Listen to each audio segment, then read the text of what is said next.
So, hello guys. Natusan nga pala ako ng aking tita magsaing ng kanin. Tara at magsaing. At ito ang manandok ng ating bigas. Ayan. Ayan. Ayun yung bigas guys. So, ayun. And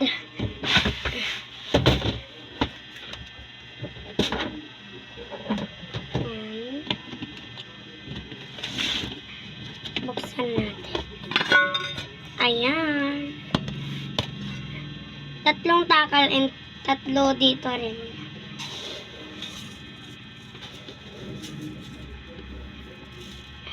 Pabantayin lang natin siya.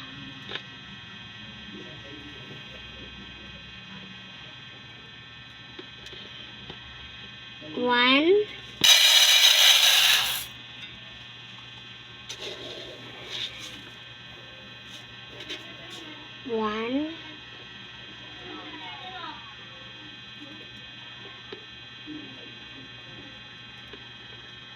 Two. And last one. Ayan.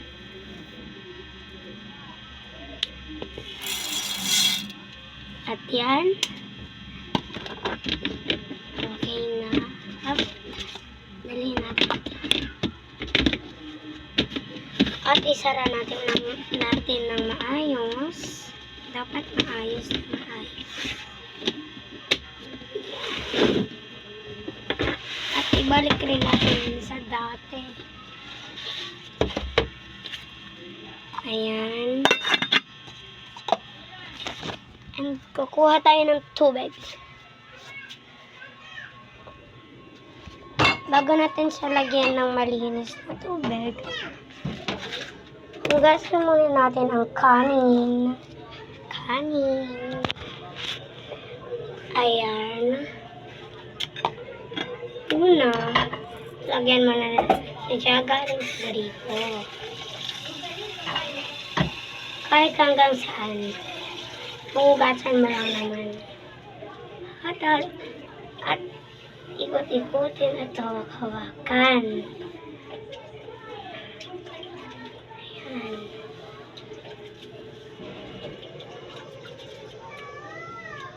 Ayan.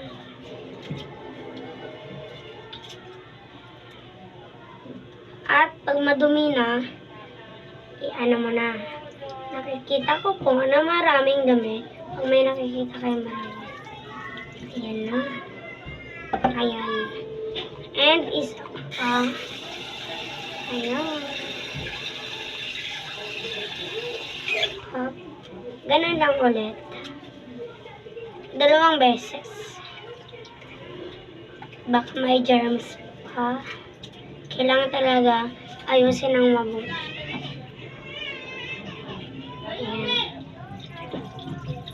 Kita. Loy!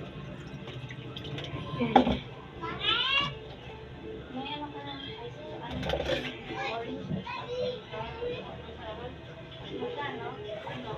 Ayan. Takalan natin to.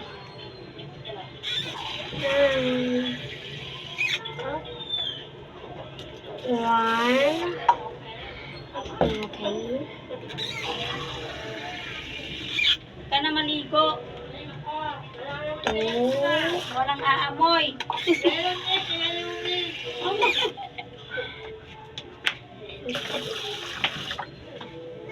Ayan. Isara na natin. Ilagay lang natin ito dito ang takalan. Dali na natin. Tara, sama kayo. Rice cooker nga pala to. Ayan. So, ang unang gagawin nyo dito ulit, saan ka muna?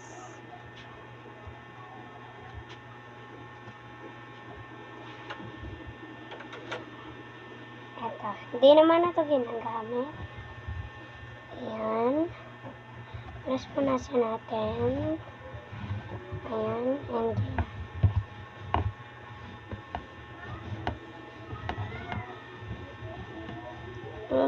sa ilalim, punasan natin.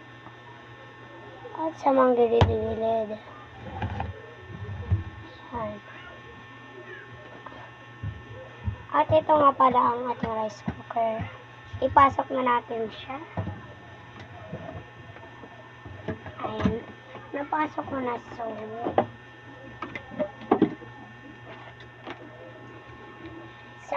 Saksak na natin siya. Pag may umilaw na yan, ipababa niya. At nag-cook na, hintay na lang natin siya mag-warm. At yun lang guys. Bye-bye!